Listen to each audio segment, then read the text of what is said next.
Yuan Shi Tianzun, Nuo, Fuxi, dan dewa lainnya semuanya menatap Luo Zeng, menunggunya membuat keputusan. Ada banyak alasan bagi Luo Nian untuk tinggal di sini untuk membantu Jiang Ziya, untuk tujuan besar umat manusia, untuk ujung jalan, untuk. Tapi Luo Nian adalah putra Luo Zeng, dan itu adalah sifat manusia, mengkhawatirkan keselamatan anaknya. Aku akan memberitahu ibumu bahwa kamu di sini untuk belajar dari seorang guru, kata Luo Zeng. Mendengar jawaban ayahnya, wajah Luo Nian dipenuhi amarah. Luo Zeng melihat perubahan sikap putranya dan menggelengkan kepalanya sedikit, tetapi dia masih mengatakan kepadanya meskipun saya membiarkan Anda memasuki dunia misterius, Anda harus tahu bahwa ini bukan dunia batin yang dikendalikan oleh saya. Anda hanya dapat menyelamatkan dirimu sendiri ketika kamu dalam bahaya.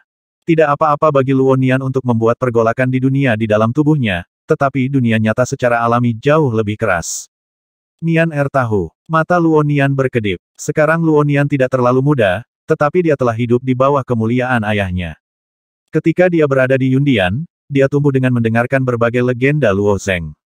Kemudian, dia pergi ke God S Domain, dan ada Yu Shenfeng, Han Jiuyi dan lainnya yang lebih kuat, tetapi ayahnya tampaknya lebih kuat.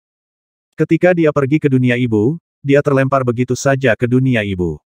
Kecuali ketika ayahnya perlu memecahkan bahasa Sanskerta, ayahnya hanya bertanya pada dirinya sendiri, dan kadang-kadang sepertinya dilupakan. Luo Nian tahu bahwa ayahnya sangat sibuk, dan sepertinya dia tidak bisa beristirahat dengan baik selama ratusan tahun. Terlebih lagi, Luo Nian semakin ingin membuktikan bahwa dia sangat berguna. Pada tingkat kultivasi, mungkin tidak mungkin untuk mengejar ayahnya, tetapi bepergian di dunia misterius adalah kekuatannya. Setidaknya orang-orang kuat yang tampaknya lebih kuat dari ayah mereka sangat peduli dengan dunia misterius. Yang terpenting, Luo Nian juga menyukai perasaan tinggal di dunia misterius, dan dia masih ingin terus menjelajah di dunia itu. Selanjutnya, Jiang Ziya mengundang Luo Zeng, Yuan Shi Tianzun, dan lainnya untuk pindah ke istana. Dia telah menunjukkan dunia misterius kepada semua orang selain dunia misterius. Jiang Ziya juga perlu bertanya kepada Yuan Shi Tianzun bagaimana cara membuat ruang Jishan. Selama bertahun-tahun yang tak terhitung jumlahnya di masa lalu, Jiang Ziya bekerja keras di ruang ini sendirian. Sekarang semakin banyak orang yang memberikan saran, tekanan Jiang Ziya secara alami sangat berkurang setelah tinggal di istana hampir sepanjang hari. Tiba-tiba terdengar suara keras datang dari suatu tempat di ruang Jishan, terdengar suara gemuruh, dan pada saat yang sama, kilatan biru terang muncul. Setelah semua orang mendengar suara itu, ekspresi aneh muncul di wajah mereka, dan mereka semua menatap Jiang Ziya. Jiang Ziya melihat ke utara ruang Jishan, dan kemudian berkata ini dimulai lagi, dewa kekacauan kuno tampaknya aktif baru-baru ini. Dia melambaikan tangannya dengan ringan saat dia berbicara. Ruang di atasnya seperti cermin, yang memproyeksikan gambar utara. Mengambang di utara adalah sebongkah lava merah gelembung terus-menerus muncul dari permukaan lava, memancarkan energi yang membara. Kosong benar-benar menghapus ruang sebesar itu. Luo Zeng menatap. Jiang Ziya mengangguk, baru-baru ini seperti ini, apakah ada pertempuran sengit di dunia ibu? Luo Zeng menggelengkan kepalanya dengan kosong. Meskipun dunia induk penuh dengan bahaya, dewa kekacauan kuno masih berpartisipasi dalam pertempuran, saya tidak tahu mengapa Kong terus menghapus ruang dan apa niatnya. Dalam keadaan debu dan darah. Api kecil yang cerah mekar. Api yang keluar dari ruang yang sangat kecil menyebar dengan kecepatan luar biasa. Tidak butuh waktu lama untuk mengisi seluruh negara darah debu. Shen Nong Lai San menyaksikan api menyebar tanpa ekspresi, lalu berbalik dan pergi. Api akan membunuh sebagian besar makhluk hidup di negara debu dan darah, dan Shen Nong mati rasa terhadap pembantaian semacam itu. Tidak lama kemudian, dia datang ke negara besar berikutnya, dengan jentikan jarinya, api kecil akan mekar lagi. Di setiap negara besar, triliunan nyawa akan musnah. Sejak dunia induk lahir, ia juga telah mengalami perselisihan dan perkelahian yang tak terhitung jumlahnya, dan jumlah makhluk yang jatuh dalam beberapa pertempuran besar juga merupakan jumlah yang menakutkan. Di antara mereka, perkelahian antar klan yang pecah di akhir abad pertengahan adalah yang paling tragis. Hampir seluruh ras dunia induk terlibat dalam perang itu, dan ada banyak korban jiwa. Ghost Blue lahir setelah huru-hara berbagai klan. Karakter yang diubah oleh emosi negatif dunia induk ini meningkat pesat dalam waktu singkat, ketika ketenarannya mencapai puncaknya, dia bahkan melampaui bos kapal dan menjadi sosok yang sangat ditakuti oleh banyak kekuatan. Belakangan, Gui King melawan, dan bos kapal harus bergabung dengan kekuatan super lainnya untuk membunuh Gui King. Gui King telah mati selama bertahun-tahun, tetapi mereka yang pernah mengalami perburuan itu mengetahui kekuatan Gui King dengan baik. Itu adalah iblis yang mengintai di dunia ibu, dia ada di mana-mana, hanya menunggu orang membangunkannya. Dengan klan Xiong, jika klan Senong melancarkan perang yang melanda dunia induk, itu mungkin juga membangkitkan iblis, tetapi menggunakan api yang meledak di ruang batas ini tidak diragukan lagi merupakan metode yang paling ekonomis. Setelah sebatang dupa, Senong muncul di prefektur Baiyin. Tepat ketika dia hendak keluar dari ruang batas itu, sebuah patung muncul di depan Senong. Itu adalah Gang Fengdiao yang sangat besar, dan Gang Fengdiao milik keluarga kaya di prefektur Baiyin. Klan besar ini tidak terkenal di dunia ibu, tetapi patriark dari klan Gang Fengdiao tidak lemah, meskipun dia belum menjadi yang ada di buku alam abadi, dia telah melakukan perjalanan di 32 surga untuk waktu yang lama-lama. Patriark Gang Fengdiao dulunya berada di sisi lain, dan juga membantu klan Lishan. Saudara Senong membakar di mana-mana dan membakar ribuan nyawa tak berdosa, mengapa? Tanya Gang Fengdiao. Tugas, jawab Senong singkat. Bisakah kamu membiarkan Bai Yinzu pergi? Gang Fengdiao bertanya lagi.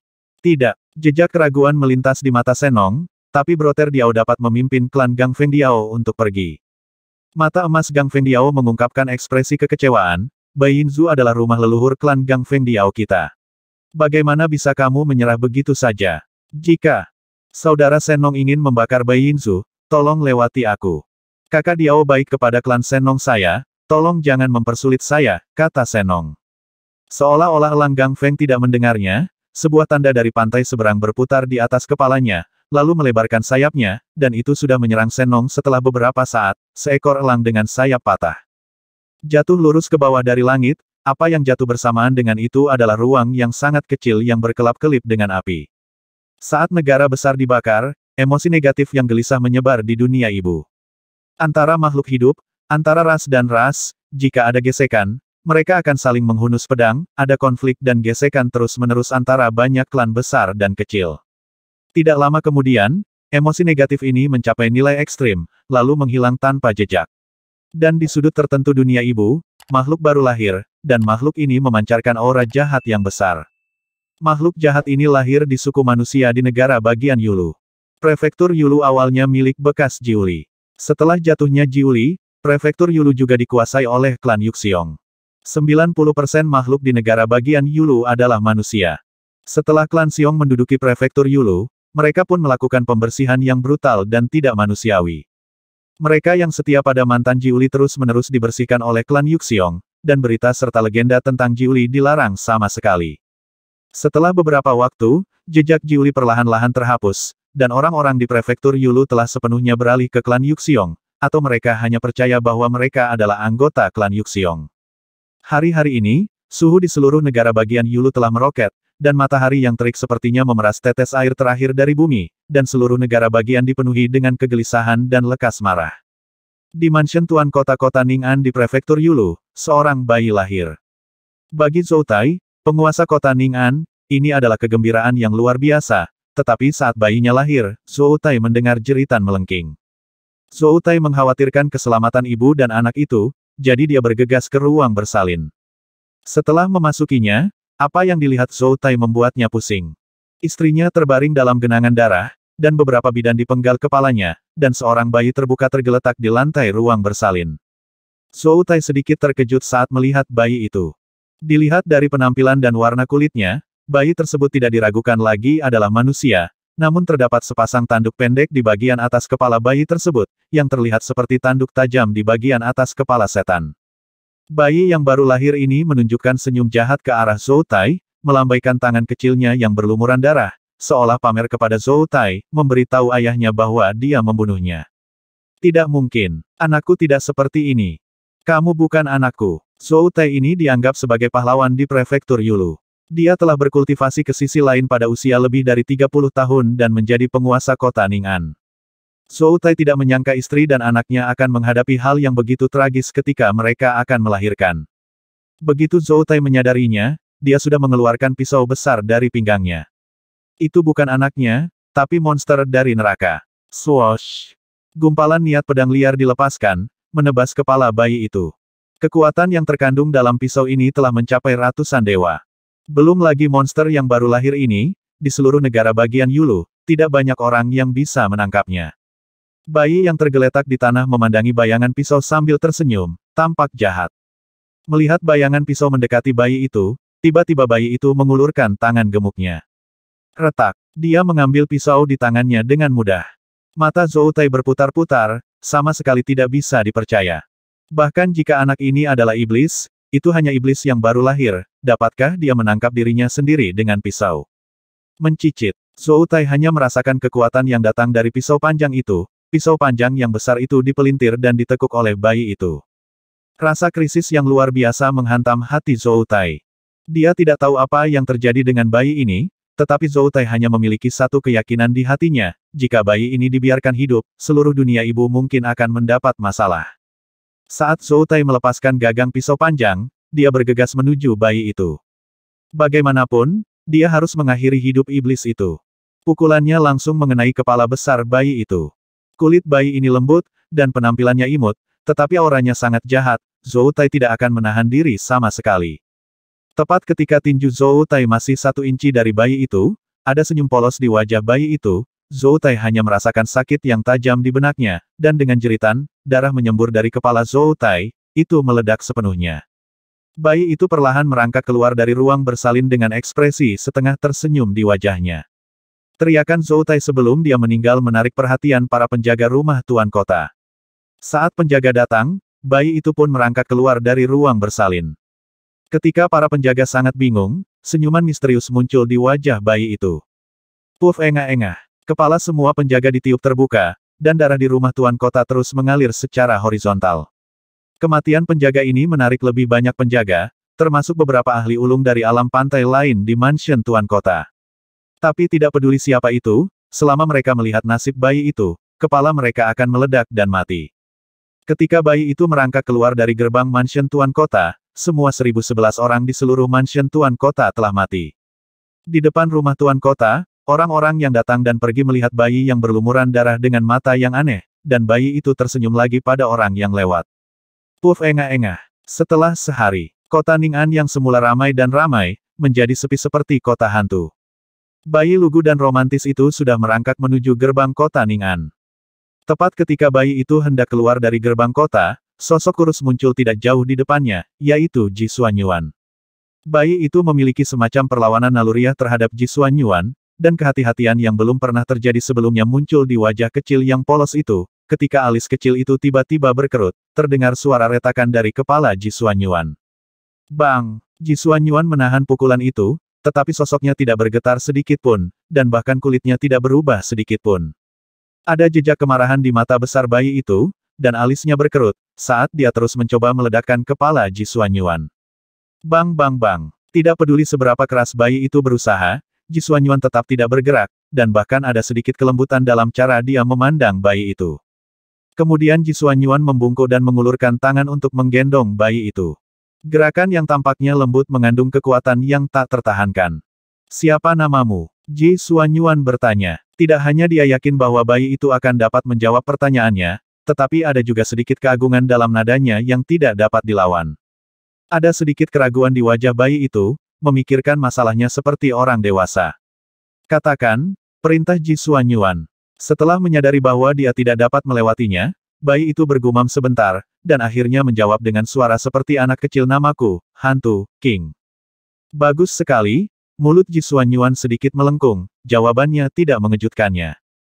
Mantan Gui King melemparkan dirinya ke dalam perahu hitam, dan akhirnya dicekik sampai mati oleh mereka. Tapi Gui King tidak akan benar-benar jatuh. Sebagai perwujudan emosi negatif di dunia ibu, selama ada cukup banyak emosi negatif yang terkumpul di seluruh ibu dunia, Gui King akan bisa respawn tanpa batas. Mulai sekarang, namamu Ji Gui King. Setelah dia selesai berbicara, dia melangkah maju dengan bayi di pelukannya, melangkah ke dalam kehampaan, dan pergi, hanya menyisakan kota mati yang penuh dengan mayat tanpa kepala. Setelah Yuan Shi Tianzun memahami seluk-beluk masalah ini, dia tidak memberi perintah lain kepada Jiang Xia. Hal-hal di ruang Jishan telah melebihi harapan Yuan Shi Tianzun. Di satu sisi, dia membutuhkan waktu untuk mencerna apa yang dia lihat dan dengar, di sisi lain, Jiang Xia dan Luonian masih harus menyerahkan penjelajahan dunia misterius kepada Jiang Xia dan Luonian, dan jiwa mereka tidak dapat banyak membantu. Adapun jantung batas, Luo Zeng juga mencoba menanggungnya sebagai tanda paling kuat dari pihak lain. Masuk akal bahwa jantung batas diambil dari dunia misterius ke ruang Jishan, dan membawanya dengan arti sebenarnya dari tiga roh, tetapi pada akhirnya gagal. Baik Luo Zeng maupun Jiang Xia tidak dapat menjelaskan alasan kegagalan tersebut. Lagi pula, Luo Zeng adalah orang pertama yang membawa token dari sisi lain di ruang Jishan. Masalahnya berasal dari arti sebenarnya dari gedung tiga roh, atau ruang Jishan, yang atau jantung dari batas itu sendiri. Luo Zeng tidak peduli tentang itu. Dengan kemampuannya saat ini, dia masih tidak dapat menggunakan tiga alat peradaban hingga batasnya, bahkan jika dia benar-benar membawa batas hati, bantuan untuk Luo Zeng relatif terbatas. Prioritas langsungnya adalah naik ke level yang lebih tinggi di sisi lain. Beberapa hari kemudian, Luo Zeng meninggalkan Jishan Space dengan Kisol. Tubuh daging yang dilemparkan Jiang Xia untuk Yuan Shi Tianzun berdiri seperti patung di istana. Luo Nian juga tinggal di ruang Jishan, dan orang suci Liu Huazong tinggal bersama Luo Nian. Janji Luo Zeng untuk Luo Nian hanya terpenuhi sejauh ini. Meski begitu, Luo Zeng masih gelisah. Dia memberitahu Ning Yudi bahwa Luo Nian diterima sebagai magang oleh ras manusia yang kuat dan perlu mundur untuk jangka waktu tertentu. Jika Ning Yudi tahu bahwa dia telah membohonginya di masa depan, sikap apa yang akan dia gunakan untuk memperlakukan dirinya sendiri. Setelah masa pembersihan, Istana Taitian berangsur-angsur mengembalikan tampilan aslinya. Kota naga yang rusak telah dikembalikan ke tampilan aslinya, sedangkan Istana Taidi telah dibangun kembali di tempat lain. Karena klan Xiong menerobos Longya, menyebabkan Longya di Tenggara bergerak, Hechi memimpin orang-orang untuk menjaga Longya lagi, menjaga Tenggara Tiongkok Tengah. Selama periode waktu ini, umat manusia di Shenzhou dilanda kepanikan, dan beberapa orang berkuasa memilih untuk memindahkan keluarga mereka ke Lisan. Dari segi kekuatan keseluruhan, Lisan lebih baik dari Tai Tiangong. Apakah itu klan Xiong atau klan Senong? Jika mereka ingin mengambil tindakan terhadap Lisan, mereka harus mempertimbangkan bobot mereka sendiri. Menghadapi migrasi seperti itu, pejabat senior Istana Taitian tidak menghentikannya. Burung yang baik memilih pohon untuk ditinggali, dan mereka tidak akan memaksa umat manusia di Shenzhou Tengah untuk tinggal. Di sisi lain, bahkan Gan Gaohan, Ning Suyuan dan lainnya juga ingin memindahkan seluruh Istana Taitian tingkat tinggi ke Lisan untuk sementara hindari. Tunggu saja sampai Ying Lao dan Kaisar Timur bangun, dia secara alami akan dapat kembali ke Tiongkok Tengah dengan selamat dan sehat. Pilihan ini adalah yang paling masuk akal, tetapi begitu seluruh pembangkit tenaga listrik Tiangong kabur dari Zhongshensu, itu secara langsung berarti disintegrasi Istana Taitian. Bagaimanapun, Tiangong adalah yayasan yang didirikan oleh Kaisar Timur selama bertahun-tahun yang tak terhitung jumlahnya, dan mereka berani tidak memberikannya kepada Kaisar Timur putuskan.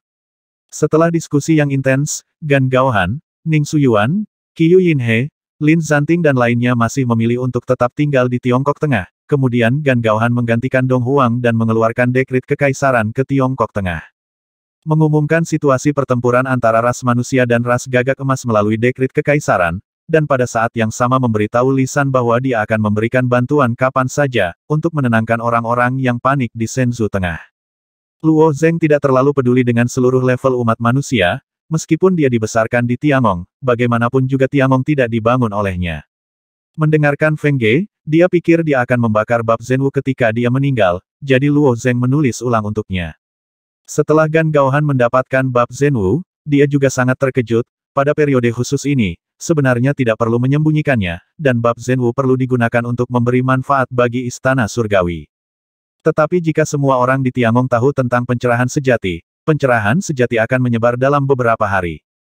Misalnya, klan Xiong, klan Senong, dan bahkan negara adidaya lainnya mempraktikkan makna sejati abadi dari keberuntungan pedang. Jadi Gan Gaohan merumuskan aturan khusus. Setiap orang yang membaca bab Zhenwu berhak untuk merekomendasikannya sekali dan hanya dapat merekomendasikannya kepada seseorang yang dapat dia percayai, dan ketika itu diedarkan, dia akan bersumpah demi iblisnya untuk tidak membocorkannya, sehingga bab Zhenwu akan diterbitkan dalam waktu singkat, hanya akan beredar. Di surga ke-17, sosok Luo Zeng dan Feng Ge muncul kembali.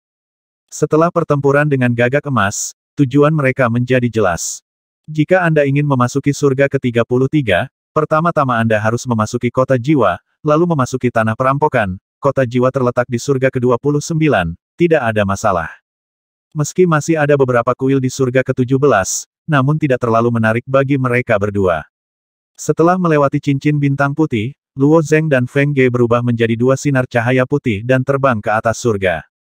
Ke-18 adalah medan es yang tembus cahaya, dan beberapa rahasia kuno disegel di dalam es tebal. Banyak peradaban dominan menetapkan surga ke-18 sebagai habitat mereka. Kemudian, sebagian besar peradaban menghilang dalam sungai panjang sejarah, ada yang tersingkir, dan ada yang dilarang. Luo Zeng dan Feng Ge melintasi jarak yang cukup jauh di lapangan es sebelum menemukan cincin bintang yang mengarah ke langit ke-19, dan kemudian terbang ke atas lagi.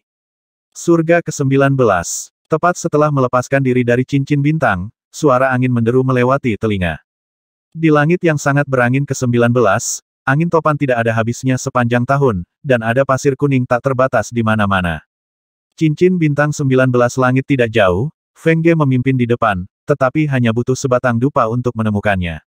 Di dekat cincin bintang, ada beberapa jiwa manusia melihat mereka berdua. Saya tidak tahu apa asal-usul jiwa-jiwa itu. Mungkin tabu tubuh fisik Feng Ge dan Luo Zeng, mungkin melihat asal-usul keduanya, dan menunjuk setelah itu, dia buru-buru melarikan diri ke sisi lain. Tepat ketika keduanya hendak melangkah ke cincin bintang dan memasuki surga ke-20, langkah kaki Luo Zeng berhenti. Tidak lama setelah dia memasuki dunia ibu, dia pernah mendapatkan kunci rahasia dari makam istana Daojian, yang dapat membuka kuil surga ke-19. Tapi sekarang hanya kuil biasa yang tidak terlalu menarik bagi Luo Zeng, dan token dari sisi lain dapat diserahkan kepada mereka untuk dijelajahi. Ingin memahami syair ini, dia melangkah ke cincin bintang bersama Feng Ge. 20 surga bakti, 21 surga Taiweng, 22 surga tanpa pikiran. Setiap langit di sisi lain pantai, pemandangan semua sangat berbeda. Jika itu adalah orang biasa, setiap kali mereka naik ke level yang lebih tinggi, itu akan menjadi terobosan besar. Tetapi untuk Luo Zeng dan Feng Ge, mereka dapat terus naik hanya dengan menemukan cincin bintang.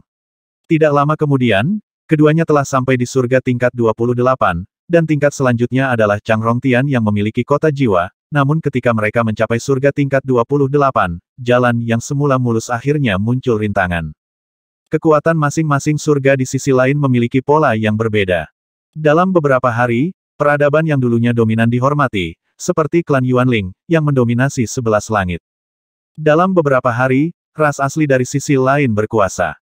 Pada masa-masa awal, klan Yuanling mencoba untuk menguasai seluruh pantai lain, terutama setelah munculnya alam gelap, klan Yuanling memiliki rencana Tuhan, yaitu mengambil seluruh 19 surga dunia keinginan sebagai milik mereka, dan memastikan bahwa para dewa di setiap surga dikendalikan oleh orang-orang dari klan Yuanling mengendalikannya. Ide ini sangat bagus, di puncak kemakmurannya, hampir 13 dewa surgawi di surga ke-19 adalah milik klan Yuanling. Tapi langkah klan Yuanling ini menyinggung semua orang. Ketika wilayah hitam datang, sisi lain sudah menjadi dunia yang sangat lengkap, dan banyak peradaban dominan yang lolos dari kekacauan bukanlah lampu hemat bahan bakar. Tekanan tinggi dari klan Yuanling menyebabkan serangan balik yang kuat, pada saat yang sama, ada klan besar seperti klan Wukong yang menembak di belakang. 28 larangan berat di langit ada di tangan klan Yuanling, tetapi semakin tinggi langit, semakin banyak klan besar yang terkendali. Meskipun dewa yang melarang surga adalah ras Yuanling jarang mengganggu perjalanan ras lain di sisi lain dalam beberapa tahun terakhir. Setelah putaran terakhir perlawanan dari banyak ras, Yuan Lingzu menyadari bahwa memakan pihak lain hanya dapat dimakan satu gigitan pada satu waktu, jika mereka benar-benar memutus kelangsungan hidup peradaban dominan lainnya, itu hanya akan menimbulkan reaksi keras. Strategi setelah refleksi sangat efektif. Di bawah diferensiasi berkelanjutan dari klan Yuanling, banyak ras lain dan peradaban dominan secara sukarela atau dipaksa untuk bergabung dengan klan Yuanling. Sekarang tidak banyak ras yang dapat melawan klan Yuanling hanya saja baru-baru ini, ada beberapa perubahan di surga terlarang, dan budak api bulan telah turun dari 32 surga. Sebagai preman terkuat dari klan Yuanling, kekuatan Yue Huonu tidak diragukan lagi. Perlombaan di sisi lain yang tinggal di 28 surga merasa kurang lebih tidak nyaman di hati mereka. Ada gunung di mana-mana di langit terlarang, melihat ke bawah dari langit, gunung-gunung itu seperti gajah yang mencari makan, berkerumun mati-matian, dan di tengah gunung ada cekungan besar, yang merupakan satu-satunya di langit terlarang. Kota besar kota terlarang hujan. Wilayah gelap dari 28 surga, hanya ada sedikit. Luo Zeng mendukung Feng Ge untuk melayang di langit, menghadap ke kota hujan terlarang. Di tengah kota besar, hanya seberkas cahaya hitam yang bersinar, dan area gelap tampak sangat lemah di 28 langit. Mungkin karena 28 langit tidak penting, pancaran cahaya hitam ini hanya dapat dianggap sebagai jalan menuju area gelap, Feng Ge menyimpulkan. Baru-baru ini, Feng Ge menjadi sangat rasional, dan telah melakukan pemahaman mendetail tentang Soul City dan Bonland. Feng Ge dulu tidak mau menghadapi masa lalunya, tetapi sekarang dia mengerti bahwa dia adalah milik Tiangong dan adalah manusia sejati. Bahkan jika dia benar-benar tidak dapat menyelamatkan ayahnya, dia masih ingin melakukan bagiannya untuk Tiangong daripada melakukan keluarga kerajaan yang tidak kompeten hanya bisa menyaksikan. Penurunan Tiangong. Cincin bintang di 28 langit seharusnya berada di barat laut, kata Feng Ge. Melalui cincin bintang, kamu bisa pergi ke kota jiwa, Luo Zeng sedikit tersenyum. Keduanya naik di pantai seberang seperti ini, memang bisa dikatakan sangat cepat. Namun, Feng Ge menunjukkan ekspresi hati-hati di wajahnya, seluruh 28 surga berada di bawah kendali klan Yuanling. Jika kita ingin melewatinya, kita harus berhati-hati, jadi Tuan Gan telah mengirim seseorang untuk menemui kita, di gerbang kota hujan terlarang. Luo Zeng saat ini telah menarik perhatian klan Yuanling beberapa kali. Membunuh Tuhan di surga ke-14, dan membuka kuil Keitian di surga ke-17, selama klan Yuanling bukanlah sekelompok orang bodoh yang tidak berotak, mereka pasti akan mencegat mereka di cincin bintang.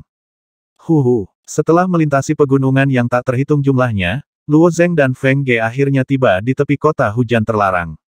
Mungkin karena kendali seluruh 28 surga, kota hujan terlarang tidak secara ketat menjaga makhluk dari sisi lain yang masuk dan keluar, dan bahkan tidak ada penjaga yang menjaga gerbang kota.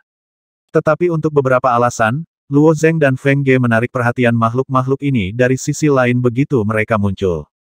Ada sedikit kewaspadaan di wajah Luo Zeng, dan dia tidak percaya bahwa perhatian ini adalah perhatian yang baik. Di satu sisi gerbang kota berdiri seorang manusia yang jiwa, ketika Luo Zeng dan Feng Ge memasuki kota, manusia yang jiwa itu diam-diam mendekat, dan pada saat yang sama merendahkan suaranya dan berkata, "Yang mulia Feng Ge." "Ya," jawab Feng Song. "Saya Zuo Seng, ayo pergi keluar kota untuk berbicara," kata Zuo Seng. Zuo Seng adalah anggota dari lantai 3 tanah kesedihan pedang. Luo Zeng telah melihat orang ini 2 kali, tetapi tidak pernah berbicara. Melihat penampilan misterius Zuo Seng, Luo Zeng dan Feng Ge juga mengikuti Zuo Seng dan meninggalkan gerbang kota dengan kepala tertunduk. Setelah menemukan tempat tersembunyi, Zuo Seng berkata, "Gan Tua memerintahkan saya untuk membawa Anda ke Changrongtian. Saya telah tinggal di kota hujan terlarang untuk mengamati beberapa hari ini." "Bagaimana situasi di kota ini?" Feng Ge bertanya. "Banyak budak Monfire turun. Belum pernah ada pertempuran sebesar ini. Seharusnya ditujukan pada mereka berdua," kata Zuo Seng. Mendengar ini, Luo Zeng dan Feng Ge mengerutkan kening. Mereka telah melihat kekuatan Yue Huonu, dan saat itulah surga ke-17 menekan Yue Huonu, di surga ke-28, kekuatan Yue Huonu hanya akan semakin menakutkan. "Ini hanya untuk kita, bukankah mereka menargetkan yang Souls of Tiangong?" Luo Zeng bertanya dengan rasa ingin tahu. "Tidak." Zuo Seng menggelengkan kepalanya, menatap Feng Ge dan berkata, "Kalian berdua memiliki tubuh fisik, dan penampilan yang mulia Feng Ge tidak berubah. Tidak mungkin melewati cincin bintang secara terbuka tanpa mengganggu Yue Huo budak. Lalu apa yang harus kita lakukan?" Mata cantik Feng Ge sedikit menyipit. Luo Zeng juga menundukkan kepalanya dalam diam. Jika gerbang bintang benar-benar dijaga ketat, tidak ada cara lain yang baik selain menerobos cincin bintang di langit ke-11. "Tapi kali ini ada makhluk dari ras lain yang bersedia membantu," kata Zuo Seng tiba-tiba. "Siapa yang mau membantu?" Feng Ge bertanya-tanya. "Klan tikus telinga," kata Zuo Seng dengan senyum di wajahnya. "Gan Tua telah menghabiskan banyak pil jiwa untuk membeli klan tikus telinga untuk pergi ke gerbang bintang dari lorong bawah tanah di luar kota hujan terlarang. Kekuatan yang tidak bisa diabaikan, dan sebagian besar klan tikus memiliki hubungan yang baik dengan klan tikus telinga." Mendengar ini, Feng Ge memutar mata Zuo Seng. Karena dia sudah siap, dia langsung ke intinya. Mengapa repot-repot membuat jalan memutar yang begitu besar? Tetapi orang-orang turun dari surga ke-29 untuk membantunya. Feng Ge tidak ingin banyak bicara, tetapi berkata dengan sedikit ketidakpuasan, "Kalau begitu tolong saudara Zuo Seng yang memimpin." Di bawah kepemimpinan Zuo Seng, dua menjauh dari gerbang kota, dia berjalan memutar ke gunung terdekat ke kota hujan terlarang. Ada gua yang terbentuk secara alami di satu sisi gunung, dan ada beberapa tikus raksasa yang menjaga pintu masuk gua. Tikus raksasa ini bertubuh besar, dengan wajah galak, dan sepasang mata seukuran kacang kedelai menatap mereka. Melihat mata tikus raksasa yang tidak ramah ini, Luo Zeng bertanya saudara Zuo Seng, sepertinya Anda belum melihat tikus telinga. Tikus telinga. Memasuki sisi lain dalam bentuk yang Sol, Luo Zeng dan telinga tikus hubungan juga tidak buruk. Sekarang telinga tikus tidak bisa dilihat, Luo Zeng merasa ada yang tidak beres. Sebagian besar jiwa yang tidak akan tinggal di surga ke-28, dan telinga tikus juga akan memilih untuk tinggal di Changrongtian dan lulus ujian istana jiwa. Jika bukan karena Yang Mulia Feng Ge dan Anda, saya akan melakukannya tentu saja tidak datang, jawab Zuo Seng. Tapi tikus raksasa ini Luo Zeng bertanya dengan ragu. Kakak Luo Zeng, jangan khawatir, klan tikus senja ini diperintahkan oleh klan tikus telinga, tidak ada masalah, kata Zuo Seng lagi, dan dia sudah memasuki gua sebelum dia selesai berbicara. Feng Ge melirik Luo Zeng, dan kemudian tersenyum sedikit jangan curiga, ayo masuk juga. Luo Zeng berdiri diam untuk beberapa saat, seolah-olah dia sedang berkomunikasi, dan setelah beberapa saat, alisnya yang cemberut mereda, mengangkat kakinya untuk mengikuti, dan langkahnya menjadi lebih kencang. Klan tikus pandai menggali lubang di tanah, dan klan tikus senja telah menetap di surga 28 selama beberapa era dewa. Dunia bawah tanah dari 28 surga bahkan lebih rumit daripada kota hujan terlarang, tetapi klan tikus senja jelas telah menjadi kekuatan dominan di dunia bawah tanah. Setelah mereka bertiga masuk, salah satu Twilight Mouse mengulurkan tangan dan menekan dinding gua dengan ringan. Boom! Dengan suara gemuruh, sebuah batu besar menggelinding dengan kecepatan lambat, hanya menutup pintu masuk dengan rapat. Ada segel di pintu masuk gua, dan bagian dalamnya tiba-tiba menjadi gelap. Retakan. Saat gua baru saja diliputi kegelapan, beberapa api sudah berkobar. Beberapa tikus senja memegang obor di tangan mereka, menerangi sekeliling dengan terang. Yang Mulia Feng Ge, kakak Luo Zeng, tolong, Zuo Seng mengulurkan tangannya ke arah gua. Gua di dekat permukaan gunung sangat luas, bahkan musuh merapikan tanah di dalam gua, membuat jalan di depannya sangat mulus. Namun setelah maju puluhan mil, gua itu menjadi semakin sempit. Di beberapa tempat, hanya satu orang yang diperbolehkan lewat. Meskipun ukuran Twilight Rat Clan sangat besar, mereka masih memiliki kelenturan tikus, dan mereka dapat lewat dalam sekejap. Luo Zeng dan Feng Ge secara alami lebih lambat saat melewatinya. Setelah lebih dari setengah hari, setelah melakukan perjalanan 100 mil di bawah tanah, Feng Ge akhirnya bertanya dengan tidak sabar setelah berjalan melalui gua sempit ini begitu lama. Zuo Seng, mengapa Anda belum mencapai tujuan Anda? Feng Ge yang mulia. Kota terlarang hujan awalnya sangat besar, dan akan membutuhkan waktu bagi kita untuk melintasi setengah dari kota terlarang hujan dan menuju ke sudut barat laut kota, jawab Zuo Seng. Mencicit. Jangan khawatir, tidak lama lagi kita akan tiba, jadi kenapa harus terburu-buru? Kata tikus senja di sebelahnya dengan dingin. Zuo Seng menoleh dan menatap musuh dengan tajam, lalu musuh menundukkan kepalanya dan tidak mengatakan apa-apa lagi.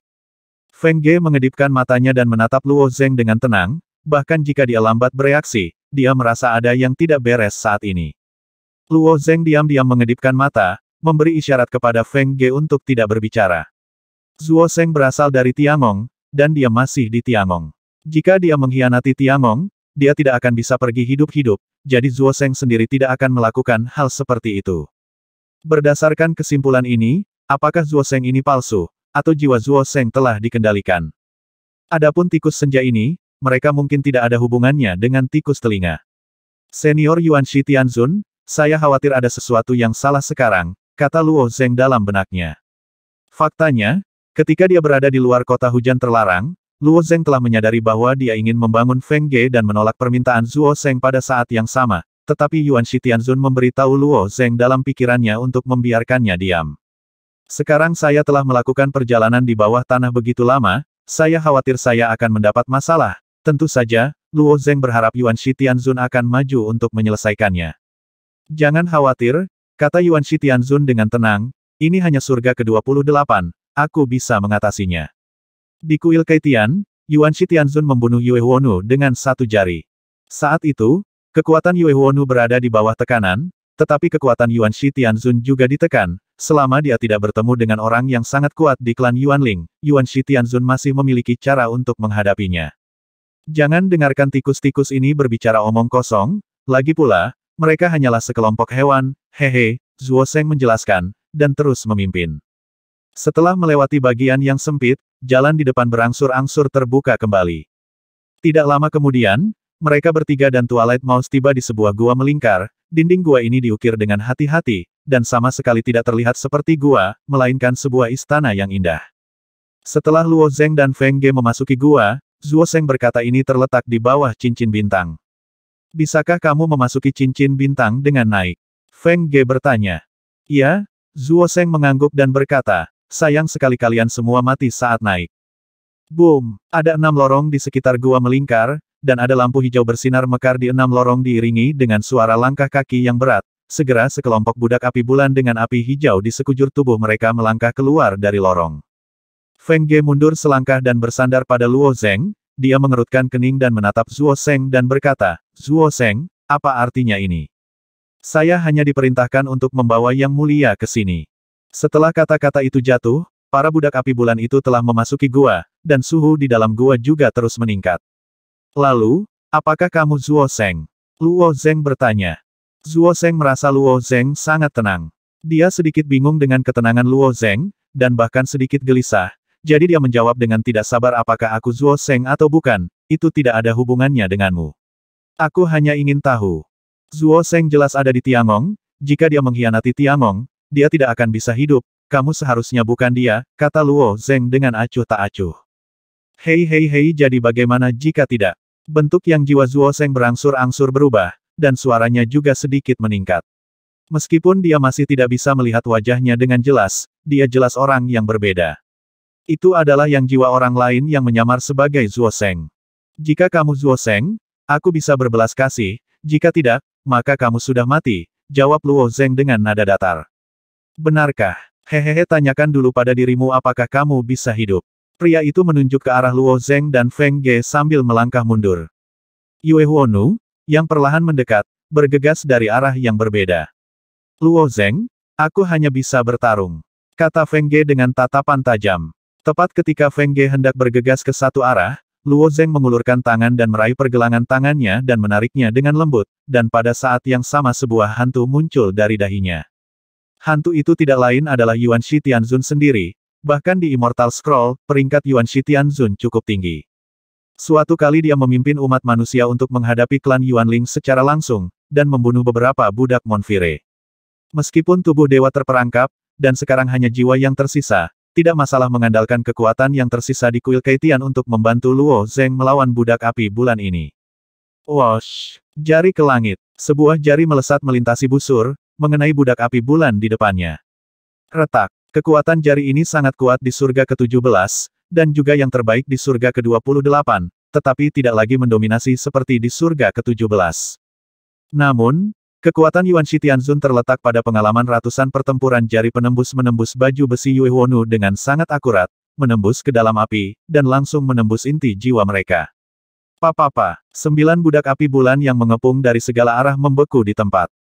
Setelah beberapa tarikan napas, api yang keluar dari armor berangsur-angsur menyusut, menghilang, dan padam Monfire. Slave sendiri adalah sejenis roh api, dan api adalah bentuknya. Inti jiwanya rusak, dan tubuh api menghilang armor kuat Kong Wu tidak bisa menahannya, dan jatuh ke tanah dengan bang-bang. Jiwa yang menipu Luo Zeng, dan beberapa musuh semuanya tertegun. Di mata mereka, Moonfire Slave adalah eksistensi yang tak terkalahkan. Di 28 langit, tidak ada yang bisa melawannya, bahkan Dewa 28 Langit tidak bisa menahan beberapa budak api bulan untuk bertarung bersama. Budak api 9 bulan, ruang yang tak terhindarkan, membunuh 2 manusia dengan tubuh fisik, ini adalah hal yang pasti. Namun dalam sekejap, 9 budak api bulan dengan mudah dibunuh, dan keterkejutan di hati mereka bisa dibayangkan. Bunuh mereka. Perintah jiwa yang. Status jiwa yang ini tidak rendah, tetapi bagaimanapun, itu hanya jiwa yang, dan tidak mungkin untuk melawan Feng Ge dan Luo Zeng. Di bawah perintah orang itu, musuh besar itu bergegas menuju Luo Zeng dan Feng Ge. Mata Luo Zeng sedikit menyipit, dan begitu dia pendek, dia melompat tinggi, dan kakinya menginjak tepat di atas kepala musuh. Boom! Kaki ini melangkah turun, langsung membentur kepala musuh. Gerakan Luo Zeng tidak berhenti sedikit pun, dan dengan suara gemuruh berderak, tinjunya telah mengenai kepala musuh lain. Boom! Sosoknya berkedip beberapa kali, dan musuh tikus itu telah menjadi mayat tikus tanpa kepala. Mata bos Yang Sol terbuka lebar, menyaksikan musuh dibunuh oleh Luo Zeng, dan akhirnya menyadari bahwa dia harus mundur dari sisi lain. Tepat ketika dia mulai melafalkan mantra pemecah ilusi, dia melihat segenggam pasir hijau jatuh seperti tetesan air hujan, dan butiran pasir yang menghancurkan jiwa tertanam di permukaan jiwanya, menguncinya sepenuhnya di pantai lain. Feng Ge menamparkan tangannya untuk membersihkan pasir jiwa yang pecah di antara jari-jarinya, dan pada saat yang sama bertanya sambil tersenyum, sekarang aku ingin tahu, siapa yang tidak bisa hidup.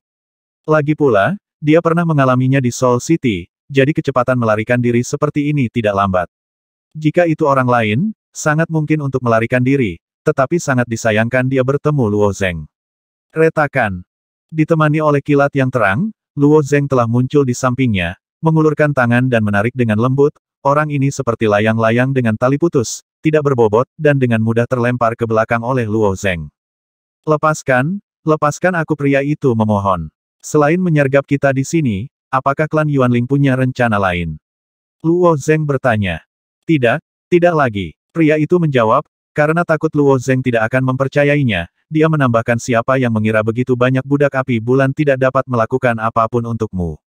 Menurut pendapat saya, satu api bulan budak sudah cukup, jadi sebelumnya aku masih terkejut. Apakah ini benar-benar sudut barat laut kota terlarang hujan? Luo Zeng bertanya lagi. Memang benar, selama kamu melewati lorong ini, tetapi ada beberapa tikus senja di sepanjang jalan, dengan kekuatan kalian berdua, kamu bisa melewatinya tanpa halangan, kata pria itu. Luo Zeng melirik Feng Ge, mata Feng Ge berkedip dengan niat membunuh, dan mengangguk ke Luo Zeng pada saat yang sama. Sebelum pria itu bisa bereaksi, tangan Luo Zeng sedikit terguncang di kepala Yang Sol. Boom! Jiwa yang ini seperti gelembung yang rapuh, pecah dan menghilang dalam sekejap mata. Mereka tidak peduli siapa orang ini, karena dia adalah ras manusia. Kebanyakan dari mereka berasal dari Yuxiong atau Shenong klan. Dari mana Zuo Zeng berasal dan apakah dia terbunuh hanya dapat diketahui setelah meninggalkan pantai seberang. Lanjutkan ke arah yang ditunjukkan oleh Yang Hun, dan setelah beberapa saat, Anda akan melihat serangkaian undakan datar. Setelah menaiki undakan untuk jarak tertentu, terdengar cicit keras dari depan, dan mata sebesar kacang kedelai mengambang dari kegelapan di kedua sisi tangga. Benar saja, seperti kata orang itu, akan ada banyak tikus senja di lorong ini. Budak api bulan itu semuanya mati di bawah, aku tidak keberatan membunuh seluruh klan Mushu, mereka yang tidak ingin mati bisa muncul, suara dingin Luo Zeng berlalu. Mencicit, budak Monfire diatur oleh klan Mushu, dan ke-9 budak Monfire terbunuh. Tikus senja ini juga sangat terkejut. Meskipun mereka adalah makhluk dari sisi lain dari surga ke-28, mereka masih belum memenuhi syarat untuk berpartisipasi dalam pertempuran tingkat ini. Belum lagi klan Yuanling tidak mengeluarkan perintah untuk menyerang mereka berdua. Dalam semburan mencicit, mata dalam kegelapan menghilang satu persatu, menghilang ke dalam kegelapan. Setelah klan Mushu pergi, Luo Zeng membawa Feng Ge untuk melanjutkan ke atas, dan setelah keluar dari kepala sumur persegi, apa yang ditampilkan di depan Luo Zeng adalah cincin bintang yang tertata rapi. Yang jiwa itu tidak membohongi kita, Luo Zeng melihat cincin bintang itu. Saat di dunia warna, ada banyak sekali cincin bintang, dan hampir setiap peradaban dominan bisa meninggalkan cincin bintang. Namun, banyak peradaban belum naik ke langit yang lebih tinggi. Sekarang mereka telah mencapai langit ke-28, jumlah cincin bintang telah menurun tajam. Hanya ada lebih dari 100 cincin bintang di depan mereka, yang berarti bahwa mereka telah mencapai surga ke-28. Hanya ada lebih dari 100 peradaban dominan di Tiongkok. Setelah Luo Zeng menemukan cincin bintang umat manusia, dia melemparkan dirinya ke dalam cincin bintang tanpa jeda, dan kemudian keduanya berubah menjadi dua cahaya putih dan terbang menuju langit bersama. Di dalam 28 surga adalah lingkup pengaruh klan Yuanling. Jika klan Yuanling mengetahui bahwa Yue Wonu telah terbunuh, mereka mungkin akan memobilisasi para dewa dari 28 surga. Mungkin kehidupan dan lainnya pertempuran kematian semakin cepat Anda pergi, semakin baik.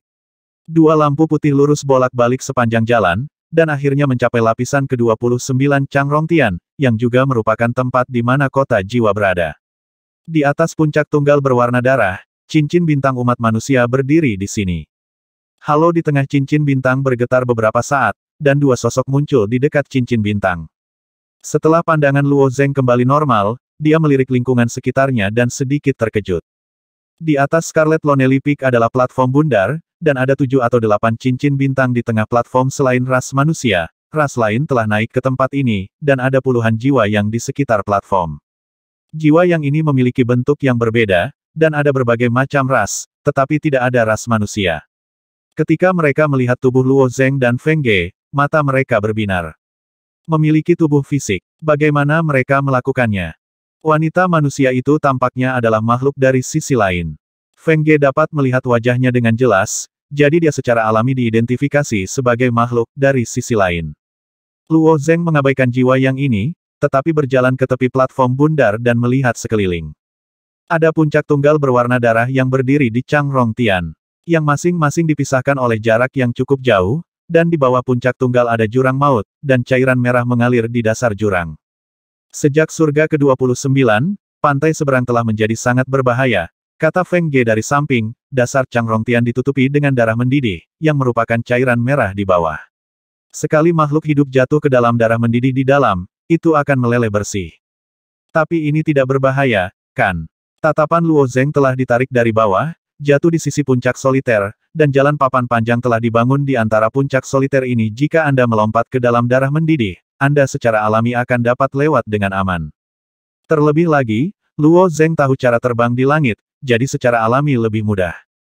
Temanku dari umat manusia, tidak lain adalah darah mendidih di bagian bawah, tapi jangan lupa, ada Garuda di langit. Jiwa yang dengan ketinggian 3 kaki muncul. Burung bersayap emas. Luo Zeng mendongak. Bayangan burung raksasa dapat dilihat samar-samar di langit, tetapi burung raksasa itu hanya melayang di angkasa yang dalam. Saya memeriksa informasinya, Feng Ge juga mengangguk dan berkata, Tuan mutlak di Changrong Tian adalah Garuda, bahkan makhluk dari sisi lain dari surga ke-29 adalah mangsa burung-burung itu, apalagi Jiwa Yang. Jiwa Yang jauh lebih lemah dari tubuh daging, dan masih rapuh bahkan setelah memasuki jiwa. Kota, kecuali itu benar-benar lulus ujian kota jiwa dan mencapai tubuh pikiran yang tidak berwarna mencapai kondisi jiwa yang suci. Ya. Yang Sol setinggi 3 kaki datang dan berkata, Changrong Tian terlalu berbahaya. Kami telah tinggal di sini hanya untuk menunggu kesempatan pergi ke Soul City. Karena kalian berdua memiliki fisik tubuh, bisakah kamu melindungi kami? Tunggangan. Aku dari klan Simo, jika kalian berdua bersedia mengantarku lewat, tolong tawarkan harga. Mendengar ini, Luo Zeng menunjukkan sedikit rasa ingin tahu di wajahnya, kamu terjebak di sini. Suku Simo mengangguk, berkata, yang jiwa yang lebih kecil di sebelahnya telah sampai ke tepi platform bundar, diam-diam mengambil langkah menuju jalan papan, dan berkata pada saat yang sama jika teman ini tidak percaya, mari kita lihat. Yang jiwa baru saja berdiri di jalan papan untuk sementara. Waktu, ada embusan angin di langit, dan bayangan besar bersayap meluncur turun dengan kecepatan luar biasa dan mendarat di samping jalan papan. Dan sebelum Garuda bergegas turun, Yang Hun kecil sudah menarik kakinya. Yo, burung bersayap emas mengeluarkan suara kicau yang marah, dan melesat ke arah jiwa yang kecil. Tapi begitu kepalanya menyentuh peron, petir berdarah membuat suara listrik mendesis. Setelah burung bersayap emas itu menjerit, ia dengan cepat mengepakkan sayapnya dan mundur, lalu bergegas menuju langit. Ada yang terbakar bau. Itu dia, kata Yang Hun kecil. Yang jiwa yang tinggi terkekeh dan berkata, kata-kata jelek, kamu menggoda Garuda seperti ini, ia memiliki dendam terhadapmu, dan itu akan menyerangmu lebih dulu ketika kamu sampai di jalan papan. Kata-kata jelek itu tidak peduli. Kata ngomong-ngomong, burung-burung ini telah tinggal di sini, paling buruk, saya tidak akan pergi ke kota jiwa selama sisa hidup saya.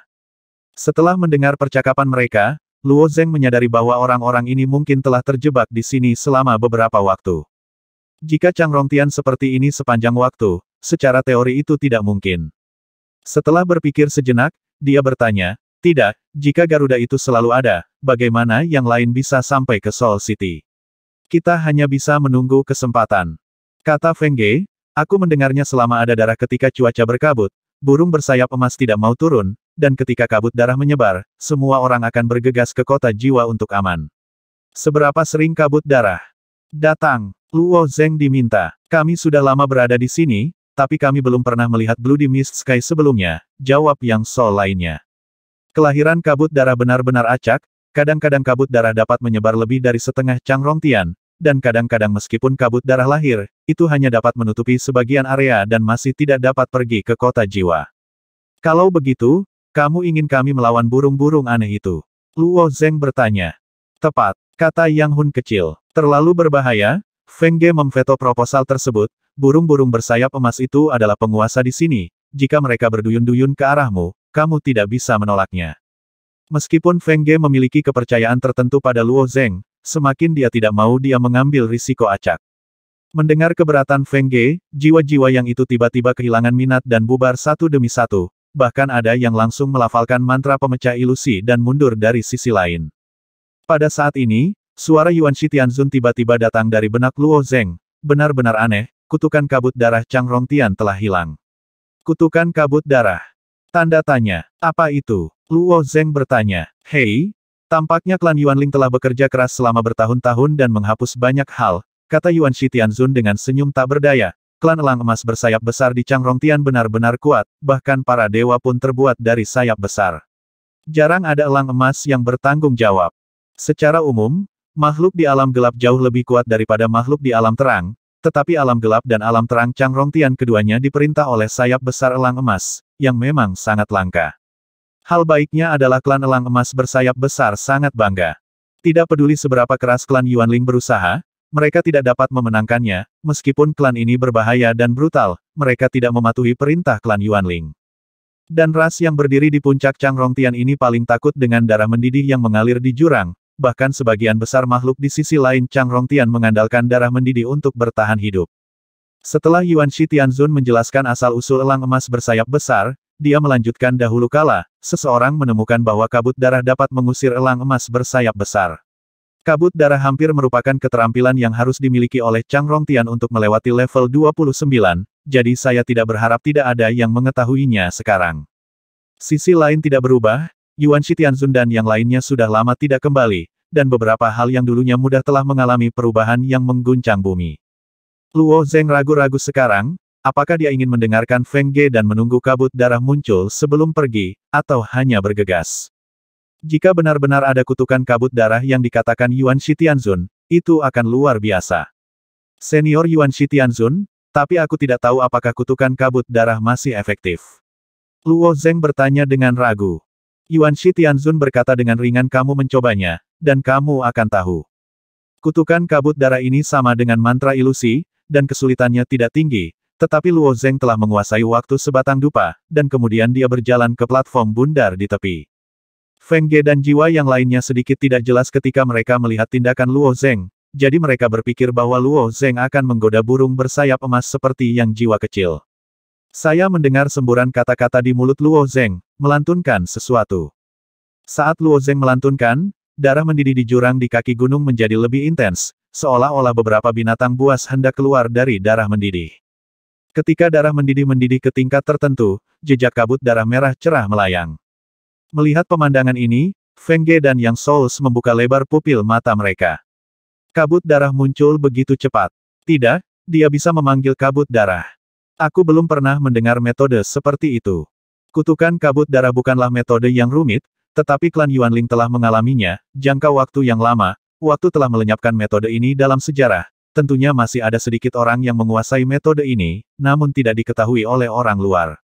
Melihat kabut darah menyebar di dekat jalan papan, jiwa matahari itu bersorak dan bergegas ke jalan papan satu demi satu.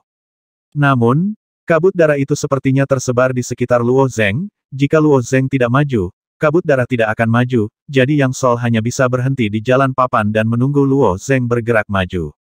Ayo pergi, Luo Zeng tersenyum. Feng Ge kemudian bertanya dengan suara rendah apakah pria tua itu ditembak.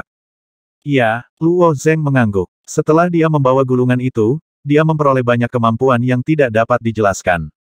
Sebagai orang dalam, Feng Ge secara alami melihat keluar, Luo Zeng tidak menyembunyikan apapun. Saya tidak tahu siapa yang membangun jalan papan yang panjang, menghubungkan satu demi satu puncak yang terisolasi. Ketika elang emas bersayap besar itu melihat seseorang berjalan di jalan papan di bawah, mereka melebarkan sayapnya dan menukik ke bawah, tetapi ketika mereka mendekati kabut darah, mereka mengeluarkan suara yang menjijikkan, mengepakkan sayap dan dengan cepat mengangkat diri dan Luo Zeng dan rombongannya. Saat orang-orang bergerak di jalan papan, kabut darah ikut bergerak. Sekitar setengah jam kemudian, kabut darah yang mengikuti Luo Zeng berangsur-angsur memudar, dan setelah Luo Zeng melafalkan mantra pemecah ilusi lagi, kabut darah menjadi lebih tebal lagi. Sama seperti ini, dia melewati satu puncak terisolasi demi satu, dan tiba-tiba sebuah puncak terisolasi berwarna darah muncul di depannya, dibandingkan dengan puncak terisolasi berwarna darah di sekitarnya, mereka semua kecil. Di atas puncak tunggal itu ada platform besar, dan di platform itu ada kota yang samar-samar mengambang. Itu kota jiwa. Luo Zeng memandangi kota yang samar-samar itu. Daripada mengatakan bahwa ini adalah sebuah kota, lebih baik mengatakan bahwa itu adalah Fata Ana. Seluruh kota sama sekali bukanlah keberadaan yang nyata, melainkan ilusi di puncak gunung. Seharusnya begitu, mata Feng Ge menyala. Meskipun dia telah berkonsultasi dengan banyak informasi, ini adalah pertama kalinya dia melihat Soul City. Tapi ini hanya ilusi, kata Luo Zeng dengan cemberut. Itu bukan ilusi, kata Yang Soul di belakang. Jiwa-jiwa yang ini dapat datang ke sini dengan lancar, itu semua berkat Tuo Luo Zeng, mereka tidak memiliki apa-apa untuk membayar Luo Zeng, mereka secara alami bersedia untuk berkontribusi hanya berita yang mereka ketahui. Jiwa yang melanjutkan kota jiwa itu sendiri terdiri dari jiwa, dikatakan bahwa ribuan jiwa dihirup ke kota jiwa. Untuk membentuk skala saat ini, jadi kota yang Anda lihat mirip dengan tubuh jiwa yang kita saat ini, hehe kota. Yang dibentuk oleh jiwa matahari, ini adalah masih sangat besar mata Luo Zeng terkejut. Tidak lama kemudian, Luo Zeng membawa Feng Ge melalui jalan papan yang tinggi dan ramping ini dan mencapai puncak-puncak tunggal yang besar ini. Kabut darah yang awalnya mengikuti Luo Zeng menghilang di sini. Gerbang Soul City berwarna abu-abu kecoklatan dan sangat besar. Dua kolom persegi besar terletak di kedua sisi. Ketika Luo Zeng berjalan ke sisi kolom persegi dan melihat sekeliling, dia mendengar suara teriakan dari dalam kolom. Kolom persegi itu sendiri dibentuk oleh Yang Soul, dan substansi jiwa coklat tua di dalamnya terus-menerus mengambang, dan pada saat yang sama, semua jenis wajah aneh mengambang di permukaan kolom persegi. Jiwa yang ini, apakah mereka masih hidup? Luo Zeng sedikit terkejut. Secara alami hidup, tetapi mereka akan selalu menjadi bagian dari seluruh kota jiwa, dan mereka tidak akan pernah dilahirkan kembali, haha. Suara Yuan Shi Tianzun keluar. Sepertinya aku hanya memikirkan kota jiwa, gumam Luo Zeng. Ujian di kota jiwa adalah yang jiwa itu sendiri. Hanya jiwa paling indigo yang berhak memasukinya. Kota jiwa dibuka setiap 66 jam, ke dalamnya. Jiwa yang tinggal di gerbang kota jiwa sebagian besar adalah jiwa yang jauh dari jiwa indigo pamungkas. Mereka berlatih bersila di gerbang kota jiwa, atau mencoba mengumpulkan kristal jiwa. Feng Ge, kamu menungguku di sini, kata Luo Zeng. Tubuh fisik Luo Zeng ada di sini, tetapi tubuh jiwa yang masih berada di langit bawah. Jika Anda ingin memasuki kota jiwa, Anda harus masuk dengan tubuh jiwa yang. Dalam hal ini, Feng Ge memiliki keunggulan alami. Lagi pula, tubuh fisiknya hanya setara dengan satu baju besi di pantai lain, tidak perlu merepotkan seperti Luo Zeng. Sekarang Feng Ge telah dikirim untuk mengangkat yang jiwanya. Setelah Feng Ge mengangguk, dia tetap di tempatnya dan menunggu. Butuh beberapa waktu bagi jiwa yang Luo Zeng untuk datang dari surga yang lebih rendah. Tanpa perlindungan tubuh fisik, bahkan jiwa yang paling nila dari jiwa yang relatif rapuh, apalagi harus melewati 28 surga. Untungnya, keluarga Yuanling memfokuskan sebagian besar perhatian mereka pada daging, dan pemeriksaan jiwa yang tidak ketat, dan tidak mudah bagi mereka untuk mengidentifikasi yang jiwa Luo Zeng. Setelah melintasi surga ke-28 tanpa bahaya, dia dikirim ke langit Changrong ke-29 lagi, dan bergerak maju dengan kutukan kabut darah di bawah tanpa henti. Luo Zeng juga menghabiskan sebagian besar tenaga hari itu, dan akhirnya muncul di gerbang kota jiwa. Keduanya terus menunggu di depan gerbang kota jiwa setelah lebih dari 10 jam berlalu, jiwa yang secara bertahap muncul. Klan Li Yuan, Klan Changlang, Klan Minyu, Klan Manusia. Ada jiwa yang dari semua ras. Alun-alun yang awalnya sepi di depan Soul City juga menjadi berisik. Memasuki kota jiwa membutuhkan jiwa indigo pamungkas. Jika kamu belum mengembangkan jiwa yang untuk menjadi jiwa indigo pamungkas, kamu akan mendekati kematian jika kamu masuk. Saya masih memiliki kristal jiwa di sini dan menjualnya dengan harga murah. Saya hanya butuh 1 jari dari 3 juta pil jiwa. Mencicit Ermaus juga mengambil kesempatan untuk memulai bisnis, menjual kristal jiwanya. Mendengar suara penjualan Ermaus, Luo Zeng menunjukkan senyum di wajahnya. Harga pasar umum adalah 1 juta pil jiwa untuk 1 kristal jiwa. Jari tikus telinga ini sekarang meminta 3 juta, yang dianggap sangat tidak bermoral. Namun, jiwa yang sudah sampai di gerbang kota jiwa sangat ingin melewati pengalaman kota jiwa. Jika benar-benar pendek, 3 juta pil jiwa mungkin harus dilepaskan. Apalagi yang sudah berkultivasi, tingkat ini statusnya di klan pasti tidak rendah, dan dia mampu membeli begitu banyak pil jiwa. Setelah pintu masuk Soul City ramai beberapa saat, gerbang Soul City mengeluarkan suara klik dan perlahan terbuka ke satu sisi. Pada saat yang sama ketika pintu dibuka, wajah-wajah muncul di pintu yang dibentuk oleh tubuh jiwa yang meratap terus-menerus. Ketika seluruh kota jiwa dibuka, nafas jiwa yang luas dilepaskan dari kota jiwa.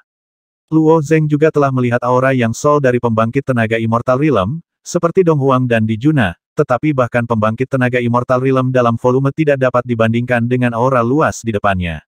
Kota jiwa ini dibentuk oleh triliunan jiwa, jadi tidak bisa dikatakan dalam nafas yang sama. Kei Cheng, kuharap kali ini, aku bisa selangkah lebih maju. Aku sudah terjebak di langkah itu selama bertahun-tahun, dan aku selalu gagal. Begitu gerbang dibuka, banyak orang melangkah ke dalamnya. Kami juga masuk, kata Luo Zeng. Kemudian dia dan Feng Ge mengikuti jiwa yang lainnya dan memasuki kota jiwa. Setelah memasuki kota jiwa, nafas jiwa di mana-mana akan membungkus Luo Zeng. Secara umum, nafas jiwa dapat dianggap sebagai pelepasan kesadaran. Misalnya, ketika seseorang memiliki niat membunuh yang kuat, nafas jiwa akan menjadi sangat tajam. Seperti pisau tajam.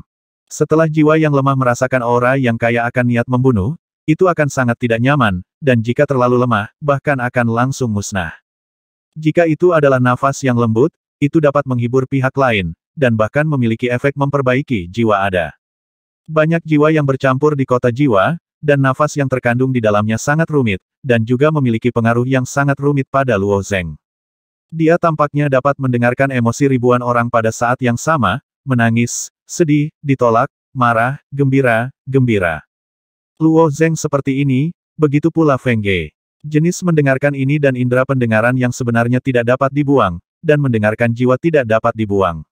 Anda hanya dapat menerimanya ketika Anda berada di kota jiwa. Nyatanya, ujian sudah dimulai ketika mereka berdua melangkah ke kota jiwa. Itu juga Luo Zeng dan Feng Ge yang melangkah ke kultivasi ekstrim jiwa nila lebih awal, dan jiwa yang sangat stabil. Tidak jauh dari sana, jiwa yang berjalan dengan mudah di kota jiwa pada awalnya, tetapi setelah beberapa saat, jiwa yang itu sedikit terhuyung-huyung, dan tekanan dari nafas jiwa yang kompleks berangsur-angsur meningkat, membuat jiwa yang kewalahan, dan mencoba untuk menutupi tutup telinga Anda untuk menghindari nafas ini, tetapi tindakan seperti itu pasti akan sia-sia. Ketika daya tahannya mencapai batas, ia menjerit, seolah-olah telah menghabiskan kekuatan terakhirnya dan berlari ke arah luar kota jiwa. Ketika kekuatan jiwa habis, akhirnya mencapai bagian luar kota jiwa, dan berbaring di tanah sekarat. Banyak orang di kota memperhatikan pemandangan ini, dan mata kebanyakan orang penuh dengan rasa iba. Orang itu sangat berani dia. Berani masuk ke kota jiwa bahkan tanpa mencapai jiwa indigo pamungkas. Dia mencari kematian. Setelah masuk jauh ke dalam kota jiwa untuk jarak tertentu, pilar muncul di depan mereka. Pilar itu hanya setengah tinggi seseorang, dan mereka bisa memanjat dengan satu lompatan di atas. Ketika Luo Zengxiang melihatnya, Feng Ge berkata ini adalah pilar jiwa, ayo naik juga. Pilar jiwa, Luo Zeng bertanya-tanya. Ya, ujian di kota jiwa dilakukan pada pilar jiwa. Selama kamu lulus ujian ini, jiwamu akan dapat membersihkan debu, menjadi tubuh pikiran yang tidak berwarna, dan memasuki kondisi jiwa suci, Feng Ge dikatakan. Namun, Feng Ge juga mempelajarinya melalui konsultasi informasi, bahkan dia tidak tahu persis apa yang dia alami di pilar jiwa. Luo Zeng mengangguk, dan setelah menemukan pilar jiwa, dia melompat dengan lembut dan duduk bersila, sementara Feng Ge mencari pilar jiwa di sebelah Luo Zeng dan duduk. Ketika mereka duduk, nomor muncul di pilar jiwa, Feng Ge dan Luo Zeng sama-sama menunjukkan 1, dan jiwa yang di tangan kanan Luo Zeng tampaknya 63, dan lebih jauh lagi di pilar jiwa di bawah Yang Sol, ada lebih dari 1.300 nomor yang ditampilkan. Luo Zengxiang masih melihat sekeliling, dan Feng Ge berkata angka ini seharusnya berapa kali dia memasuki kota jiwa. Ini adalah pertama kalinya kita memasukinya, jadi ini hanya 1 kali. Lebih dari 1000 kali. Luo Zeng bertanya, itu benar? Feng Ge mengangguk. Setelah Luo Zeng duduk di pilar jiwa, tidak ada gerakan di pilar jiwa, tetapi semakin banyak jiwa yang memasuki kota jiwa, dan beberapa ras manusia juga memasukinya secara berkelompok. 6 atau 7 dari mereka memasuki jangkauan pilar jiwa, dan kemudian berjalan menuju Feng Ge. Yang mulia Feng Ge, seseorang memanggil. Feng Ge memiliki tubuh fisik di kota jiwa, sama seperti makhluk lain dari sisi lain, jadi dia sangat menarik perhatian, dan murid-murid Tiangong secara alami melihatnya sekilas. Feng Ge memandang jiwa Yang, dan segera bertanya kamu adalah. Saya Liu Hen, jawab pria itu. Ini Qin Hua, orang lain memperkenalkan dirinya. Saya Li Beixue, kata wanita lain. Orang-orang ini semua adalah murid dari lantai 3, dan mereka cukup terkenal di Istana Tai. Secara alami, Feng Ge telah melihatnya sampai batas tertentu, tetapi mereka tidak begitu akrab. Feng Ge secara alami memahaminya karena dia telah menyatakan dirinya sendiri untuk menjadi sebuah keluarga. Feng Ge tersenyum sedikit dan berkata itu hanya kebetulan, aku akan berlari ke alam jiwa suci bersamamu. Memasuki kota jiwa untuk berlari ke alam jiwa suci tidak pernah menjadi tugas yang mudah. Setiap waktu adalah ujian yang sangat menyakitkan bagi jiwa. Beberapa orang bahkan menyerah setelah mencoba beberapa kali, untuk bertahan. Memasuki kota jiwa untuk pertama kalinya seperti Feng Ge, di mata orang lain, dia adalah pendatang baru standar. Yang mulia Feng Ge juga perlu bekerja keras, Liu Hen menyemangati. Setelah memperkenalkan dirinya, Li Beixue di sebelahnya menatap pilar jiwa lain, dan kemudian bertanya, Yang mulia Feng Ge, siapa ini? Setelah perang, Li Beixue tahu bahwa Feng Ge dan Luo Zeng memiliki hubungan dekat, jadi mereka melangkah ke surga ke-29 bersama-sama, dan orang ini mungkin adalah Luo Zeng yang kuat dan mesum. Ini Luo Zeng, jawab Feng Ge singkat. Dalam pertempuran dengan Jin Wu, Luo Zeng tidak kembali ke Tanah Duka Pedang, tetapi reputasinya dapat digambarkan sebagai penghancur bumi di Tanah Duka Pedang. Sebelum pergi ke Longya, Ru Heqi hanya mengatakan sepatah kata pun di Tanah Duka Pedang, jika bukan karena ada Luo Zeng di Istana Surgawiku, salah satu ras manusia di Tiongkok akan musnah. Maknanya terbukti dengan sendirinya. Liu Hen dan murid lain di lantai 3 juga mengalihkan perhatian mereka ke jiwa yang Luo Zeng. Dari perspektif yang Sol saja, Luo Zeng benar-benar tidak ada yang istimewa. Lagi pula, mereka yang bisa memasuki kota jiwa semuanya adalah jiwa yang sangat nila, seperti Liu Hen, dan Qin Hua telah tinggal di jiwa yang sangat nila selama bertahun-tahun. Luo Zeng dan Feng Ge, yang baru saja mendaki tingkat 29 Changrong Tian, adalah pendatang baru. Tapi nama Luo Zeng di Tiangong terlalu besar. Di seluruh tanah kesedihan pedang, hanya ada satu Li Beixue yang berpartisipasi dalam dialog antara yang kuat dan kuat dari klan Gagak Emas, dan Li Beixue mungkin hanya milik keberadaan kecap di Tai. Seperti Liu Hen, Qin Hua dan yang lainnya hanya dapat memilih untuk bergabung dengan 12 jalan dan menjadi seorang jenderal. Ternyata yang mulia Luo Zeng. Senang bertemu denganmu. Liu Hen, Qin Hua dan beberapa murid lain dari lantai 3 melangkah maju dan menyapa Luo Zeng. Luo Zeng sedikit mengangguk kepada mereka, dan kemudian berkata Feng Ge dan saya memasuki kota jiwa untuk pertama kalinya, dan kami sangat tidak terbiasa dengan tempat ini, dan saya berharap para senior akan mendukung kami. Tidak sulit untuk melewatinya uji coba kota jiwa dengan kekuatanmu, kata Liu Hen. Di mana Luo Zeng menggelengkan kepalanya. Saat berbicara, pilar jiwa di bawah Luo Zeng tiba-tiba berkedip, dan kemudian mulai bergetar sedikit. Setelah Qin Hua melihat pemandangan ini, dia berkata pilar jiwa akan lepas landas, ayo naik juga. Ada banyak pilar jiwa ini di kota jiwa, dan masih ada banyak pilar jiwa di belakang Luo Zeng yang kosong. Qin Hua, Liu Hen dan yang lainnya juga akrab dengannya. Dengan lompatan ringan, mereka melompat ke pilar jiwa satu demi satu, lalu duduk bersila. Jumlah pilar jiwa di bawah Li Beixue adalah 17, yang berarti dia telah memasuki kota jiwa untuk ke-17 kalinya, sedangkan jumlah Qin Hua adalah 198, dan jumlah Liu Hen adalah 230, dihabiskan di Soul City tidak terlalu singkat. Hei, saudara Liu Hen, Luo Zeng memiliki kekuatan seperti itu, saya khawatir akan mudah untuk melewati kota jiwa ini. Qin Hua bertanya secara diam-diam dari samping. Liu Hen mendengus pelan, sejauh yang saya tahu, anak itu mampu bersinar dalam pertempuran melawan Gagak Emas, bukan karena kekuatannya sendiri, tetapi karena dia memiliki nasihat ahli di belakangnya. Liu Hen, Qin Hua sebagai murid di lantai 3 Tanah Duka Pedang, hati mereka sangat bangga, mereka hanya mematuhi Li Beixue di seluruh Tanah Duka Pedang. Sekarang Luo Zeng tiba-tiba muncul, celah di hati mereka bisa dibayangkan. Liu Hen adalah putra penguasa Gunung Taixiu, dan kejatuhan ayahnya telah memukulnya cukup keras. Dia secara alami ingin bertanya kepada ayahnya apa yang terjadi, dan dia secara alami lebih jelas tentang perbuatan Luo Zeng daripada orang biasa. Aku baru saja berkata, seorang bocah lelaki yang bahkan belum melewati kota jiwa, mengapa dia harus bertarung melawan orang-orang kuat dari suku Gagak Emas.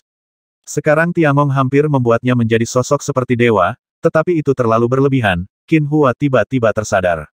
Hei, ini pertama kalinya dia pergi ke pilar jiwa, dan dia sepertinya tidak tahu ujian macam apa yang akan dia hadapi. Mari kita lihat dia membodohi dirinya sendiri nanti, cibir Liu Hen. Pada saat ini, pilar jiwa di bawah kerumunan berguncang lagi, dan kemudian perlahan mulai naik. Pilar jiwa yang diduduki Luo Zeng juga naik, 1 kaki, 2 kaki, 3 kaki. Pada saat yang sama dengan pilar jiwa naik, awan coklat ditekan ke bawah di atas kota jiwa, dan awan itu tampak dicampur dengan banyak jiwa, wajah terdistorsi yang tak terhitung jumlahnya berjuang dan melolong di dalam awan. Awan jiwa ke bawah, dan pilar jiwa ke atas. Saat Luo Zeng terus mendekati awan, tekanan jiwa semakin besar dan besar. Ini adalah ujian kota jiwa. Luo Zeng berkata dengan cemberut. Jika hanya untuk mengatasi paksaan jiwa, maka itu cukup untuk memperkuat jiwa yang sendiri. Sejak Luo Zeng mulai melatih jiwa, tidak ada perubahan sampai sekarang. Tetapi situasi sebenarnya tidak seperti ini. Setelah mencapai jiwa nilai yang ekstrim, jiwa setiap orang benar-benar telah mencapai batasnya. Bahkan jika mereka mengisi kembali kristal jiwa, mereka tidak dapat membiarkan jiwa yang mereka melangkah lebih jauh. Jadi Luo Zeng tidak begitu percaya bahwa ujian kota jiwa adalah untuk menghadapi paksaan jiwa. 5 kaki, 10 kaki, 20 kaki. Pilar jiwa berhenti ketika dinaikkan menjadi 20 kaki, dan awan jiwa di atas juga berhenti turun, melayang di atas kepala semua jiwa yang, tetapi hanya beberapa kaki jauhnya jarak. Pada jarak ini, Luo Zeng dapat mengamati awan jiwa dengan lebih jelas. Selain segala macam wajah aneh di dalam awan, ada juga beberapa kristal kecil yang tajam, justru kristal kecil itulah yang membuat awan jiwa ini memantulkan semua jenis cahaya. Apakah itu langsung masuk ke awan jiwa sekarang? Seperti yang baru saja Luo Zeng tebak, sebuah suara tiba-tiba datang dari dalam awan. Masih melolong, tapi sekarang melolong menjadi sangat aneh. Nada dan pengucapan suara ratapan itu menjadi sangat ritmis, dan di bawah naik turunnya nada dan ritme, mereka membentuk suara nyanyian yang merdu. Bernyanyi Luo Zeng menatap Yun Kai dengan heran. Situasi ini memberi Luo Zeng perasaan yang sangat aneh, seolah-olah awan itu sendiri telah menjadi gadis penyanyi, tetapi gadis itu tidak memiliki an vokal dan tidak bisa bernyanyi, jadi dia menggunakan mulut jiwa yang melekat pada awan untuk melewati banyak pertemuan suara membentuk sebuah lagu. Pada saat ini, suara Yuan Shi Tianzun keluar lagi. Dengarkan baik-baik, Luo Zeng, lagu ini mengandung pemahaman tentang tubuh pikiran yang tidak berwarna. Pemahaman tentang tubuh pikiran yang tidak berwarna ada di dalam lagu. Luo Zeng terkejut. Tapi suara ini tidak bisa dimengerti sama sekali. Yuan Shi Tianzun tersenyum sedikit, kalau begitu, kamu bisa mengerti bahasa Sanskerta. Luo Zeng juga tidak bisa mengerti bahasa Sanskerta, dan dia tidak memiliki kemampuan menguraikan Luonian, dan butuh waktu lama untuk menguraikan bahasa Sanskerta secara sistematis waktu. Setelah Luo Zeng tertegun sejenak, dia langsung bereaksi, Yuan Shi Tianzun Senior, maksudmu, lagu ini ya? Itu suara mereka, jawab Yuan Shi Tianzun. Bahasa Sanskerta tidak terbaca dalam kekacauan. Jika perlu untuk membaca dan memahami, itu hanya dapat dilakukan dengan cara menguraikan. Sama seperti Luonian menerjemahkan sepotong bahasa Sanskerta ke dalam teks yang sesuai, dia sendiri tidak membaca bahasa Sanskerta. Namun nyatanya, selain karakter, bahasa Sanskerta juga sesuai dengan pengucapan khusus, yang bisa dibacakan, tapi tidak ada orang yang membaca bahasa Sanskerta secara langsung di dunia yang kacau. Ternyata bahasa Sanskerta itu bisa dibaca dengan aneh.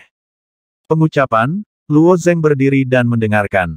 Suara itu terkadang berfluktuasi, terkadang berkelok-kelok, seperti puisi, seperti nyanyian, dan seperti orang-orang di pasar yang saling memarahi, seolah-olah hanya dapat dipahami dari tingkat spiritual, dan tidak dapat dijelaskan dengan kata-kata. Luo Zeng mendengarkan sebentar, menunjukkan senyum masam, Yuan Shi Tianzun Senior, dengan suara kacau ini, bagaimana dia bisa memasuki tubuh pikiran yang tidak berwarna dan mencapai kondisi jiwa suci. 3370